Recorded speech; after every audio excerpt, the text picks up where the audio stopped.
tempat, bermain di tempat wisata. Let's start the lesson. Let's learn! Oke students, let's start the lesson. Tematik tema 2, bermain di lingkunganku, subtema 4, bermain di tempat wisata. Nah, kita mulai dari muatan PPKN. Contoh aturan di tempat umum. Nah, tempat umum yang dimaksud untuk kali ini adalah tempat wisata. Ya, kita lihat contoh aturannya. Yang pertama, selalu menjaga kebersihan. Artinya, anak-anak diminta untuk tetap menjaga kebersihan dan tidak membuang sampah sembarangan. Yang kedua, mengantri saat membeli karcis, ya, supaya lebih teratur. Nah, berikutnya ada beberapa aturan di tempat umum yang sama dengan aturan di rumah. Yaitu yang pertama, membuang sampah pada tempatnya, sama ya. Lalu yang kedua, menjaga barang-barang agar tidak rusak.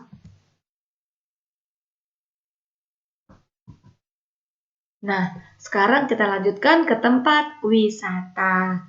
Miss akan kasih 3 contoh untuk tempat wisata. Yang pertama, ya ini gambar apa anak-anak? Benar, ini gambar pantai. Pasti ini termasuk tempat wisata favorit anak-anak semuanya.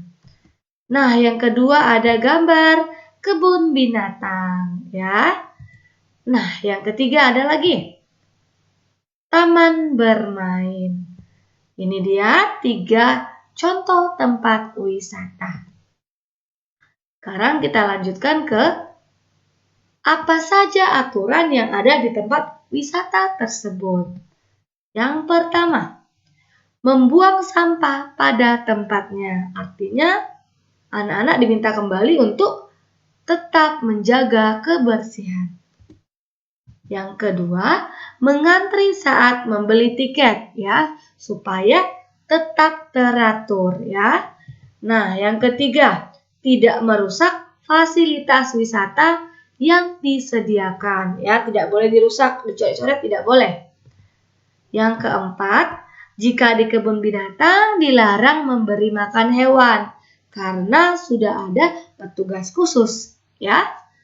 Nah, yang kelima, jika di pantai, anak-anak dilarang berenang jauh dari bibir pantai, ya. Tidak boleh jauh-jauh, supaya anak-anak tidak tenggelam. Berikutnya, contoh sikap yang melanggar aturan di tempat wisata, ya. Lihat nih yang pertama, ada gambarnya di sini. Menginjak rumput dan memetik bunga, tidak boleh ya. Nah, yang kedua, membuang sampah sembarangan. Ini juga ada contohnya. Dilarang membuang sampah sembarangan. Oke, berikutnya. Di sini ada contoh latihan ya. Berikan tanda silang pada gambar yang tidak boleh dilakukan dalam kehidupan sehari-hari di tempat wisata. Gambar yang pertama, seorang anak membuang sampah. Ya, ini sesuai karena dia membuang sampah pada tempatnya. Jadi kasih tanda centang. Yang kedua, ada keluarga yang sedang mengantri membeli tiket, ya. Ini juga kasih tanda centang karena dia termasuk kegiatan yang boleh dilakukan. Yang ketiga, ya tidak boleh, kenapa Miss? Karena anak tersebut sedang memetik bunga, ya tidak boleh. Lalu yang keempat, ya di sini seorang anak ini berjalan pada tempatnya, kasih tanda centang. Nah yang kelima nih, lihat ada gambar anak yang sedang memetik-metik bunga, ya sedang menginjak-injak bunga juga, ya jadi ini termasuk yang tidak boleh dilakukan ya, kasih tanda silang. Yang terakhir, seorang anak sedang mencoret-coret, ya ini juga sama, tidak boleh dilakukan, kasih tanda silang, ya. Paham ya anak-anak? Berikutnya, kita masuk ke muatan bahasa Indonesia. Ya, menceritakan gambar tentang keragaman benda. Kamu dapat membuat cerita tentang keragaman benda dengan mengamati gambar yang disajikan. Ya, kemudian untuk membuat cerita berdasarkan gambar kita perlu mengamati gambarnya. Ingat, harus diamati dulu gambarnya supaya paham. Yo, hal-hal yang harus diperhatikan ketika mengamati gambar ya. Pertama, benda yang dilihat, bendanya apa, namanya apa. Yang kedua, ciri-ciri benda tersebut. Yang ketiga, wujud benda tersebut, padatkah, cair, atau gas. Yang keempat, kegunaan benda tersebut. Apa kegunaannya ya? Oke, kita masuk ke contohnya. Nah, ini gambar apa anak-anak? Ya, benar, ini gambar sebuah bola. Ciri-ciri bola tersebut berbentuk bulat. Ya, kulit bolanya termasuk benda padat. Sedangkan udara yang ada di dalam bola tersebut termasuk benda gas. Dan ciri-cirinya apa? Apa, Miss? Permukaannya licin, dapat menggelinding. Yang terakhir, kegunaannya untuk bermain, yaitu bermain sepak bola. Oke, sekarang kita masuk ke cara membuat pertanyaan tentang keragaman benda. Pertama, membaca teks dulu dengan seksama. Setelah dibaca, yang keduanya temukan informasi yang ada di dalam teks. Nah, yang ketiga, buatlah pertanyaan menggunakan kata tanya, yaitu apa, di mana, kapan, siapa, mengapa, dan bagaimana. Ya, ini sudah kita pelajari ya tentang kata tanya minggu lalu. Nah, berikutnya ada sebuah cerita. Misalkan bacakan, wisata ke kebun raya.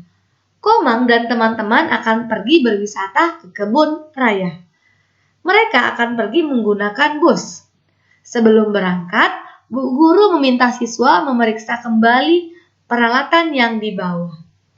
Nah, sekarang kita akan jawab pertanyaannya. Yang pertama, siapakah yang meminta siswa memeriksa peralatan? Jawabannya apa? Yang meminta siswa memeriksa peralatan adalah Bu Guru. Yang kedua, kemanakah Komang dan teman-temannya berwisata? Ya, jawabannya apa, Miss? Komang dan teman-temannya berwisata ke kebun raya. Ya, anak-anak untuk menjawab sebuah cerita begini, menjawab pertanyaannya harus sesuai dengan cerita, sesuai dengan teksnya. Nah, berikutnya kita belajar membuat kalimat, ya.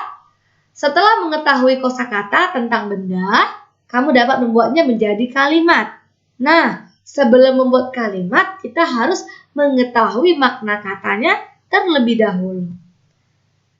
Kita dapat mengetahui makna katanya itu dari mana, Miss? Dari Kamus Besar Bahasa Indonesia atau KBBI. Berikutnya, ada tabel makna kata. Ada kata dan maknanya. Contohnya jungkat-jungkit. Maknanya mainan bergerak-gerak, turun naik. Lalu bangku, benda untuk tempat duduk. Yang ketiga, menunggangi. Itu sama dengan maknanya menaiki. Yang keempat, pemandu, ya, maknanya petunjuk jalan. Yang kelima, kota, maknanya daerah pemukiman. Nah, yuk, sekarang kita masuk ke contoh kalimatnya. Yang A, menunggangi. Kalimatnya gimana? Yuk, lihat. Komang menunggangi kuda di kebun raya. Ini contoh kalimatnya. Yang kedua, taman. Beni dan Lani sedang duduk di taman, ya, menggunakan kata taman. Oke, anak-anak, ini dia, ya.